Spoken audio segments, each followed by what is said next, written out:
Всем привет!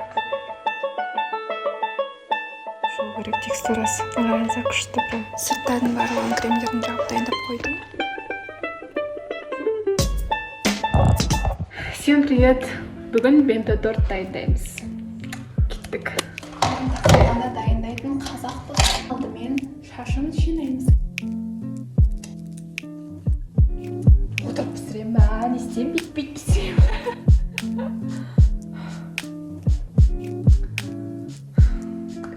Это торттың кожан, ол үшін девочка торт сияқты істейді. Сгущенка наша. 4 жұмыртқа ішіне саламыз. Негізі 4 жұмыртқа көп сияқты. Одан да аз салсаңыздар болады.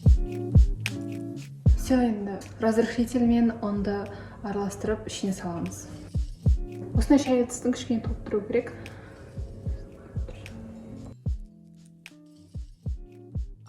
Енді пока біз пергаментке саламыз дегенше духовканы қосып қоям. 180 градуста үсті мен астын бірге қосам. Енді бізге ручка қажет, сосын осы жаңағы қолданған ыдысымыз қажет. Сосын пергамент.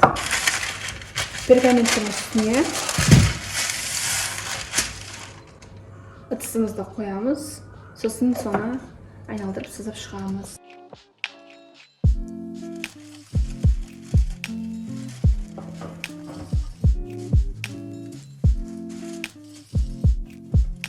Пергаментті үстіне қойдым. Енді бізге осындай қағаз қажет. Ішін қазір осы жаңағы жасаған тестомызбен толтырамыз, сосын оның ішіне құйып шығамыз.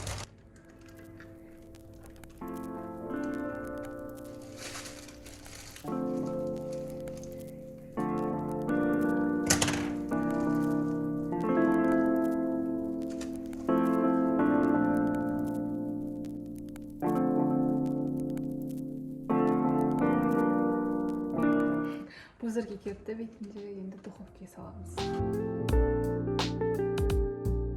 Енді торттың кремін дайындаймыз. Сол үшін бізге битмол, творожный сыр и псикер қажет.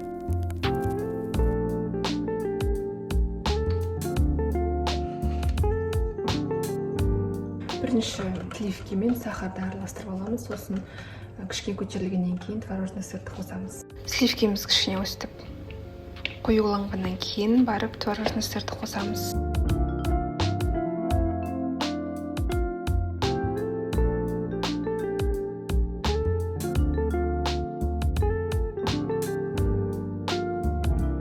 Осындай болып шығу керек текстурасы. Ыңғайынса күшті, прям идеально.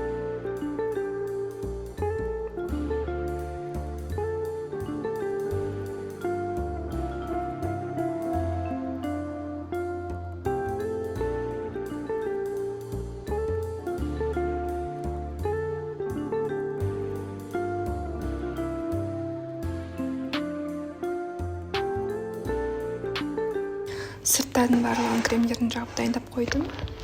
Осындай oldu. Қазір тоңазытқышқа салам. Где-то 30 минуттай, сосын сыртын жасаймыз. Жаңа жасаған торт. Енді сол сливкиден алып, ішіне краситель қосамыз, азғантай.